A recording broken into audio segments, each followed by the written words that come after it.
India's northeastern state of Manipur is making headlines. Manipur means land of jewels. Outside the capital, armed guards protect a Kuki village. They're volunteers who are on the lookout for Meitei attackers. But the state, affectionately known as the Switzerland of India for its natural beauty and remoteness, looks more like a war zone today. Some argue the Northeast Indian state is in a state of civil war, with news of burnings and beheadings. Religious and ethnic clashes between the Hindu majority Meitei community and the tribal Christian Kuki minority over land and influence in the state has left at least 180 people dead and over 500 injured. 300 churches have been destroyed. And just imagine that if 1, 2, 5, 10 were destroyed, but we're talking about 300 churches destroyed. The European Parliament accuses India's Hindu-led BJP government and its Prime Minister Narendra Modi of fueling the violence by pursuing, quote, politically motivated, divisive policies promoting Hindu majoritarianism. Modi, whose party controls Manipur's state government, faced a no-confidence motion in Parliament last week for his silence on the escalating violence. The underlying issue here is that the central government, the BJP party led by Prime Minister Modi, has not reacted. He's been forced to make one comment, but even that was setting a context for why the violence was happening that ignored the violence against Christians. In Manipur's capital city, Hindu women creating roadblocks like this one to check cars for Christians.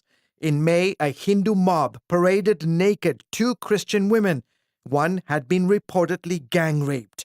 Several videos on social media showed mobs also burning down churches. The perpetrators themselves are posting videos of mob attacks on churches. They're showing the churches being burned down. They literally show the police stepping aside to allow the mob to attack these Christian churches. As a result, Christians have lost complete trust in the Manipur police.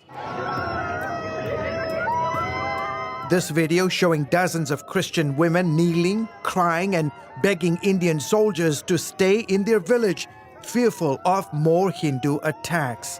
Fighting erupted in early May when the state government extended land, jobs, and other benefits typically reserved for the minority Christians to the Hindus. The decision led to some of the worst fighting between the 2 biggest tribes in the state. Human rights and religious freedom experts accuse Modi's government of pushing a radical ideology that believes India is for Hindus only, despite its pluralistic and diverse society. This political movement is essentially saying India is your homeland, but it must also be your holy land. And it's putting a religious umbrella over everything that happens. And it's allowing them to force other minority faiths out.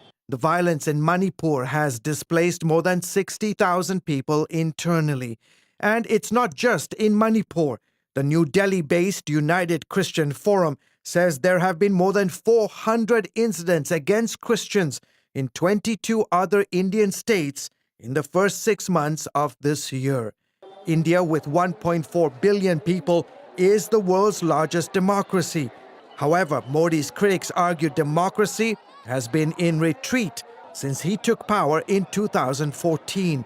The State Department called out India in May for its deteriorating religious freedom and its treatment of Christians and Muslims in particular.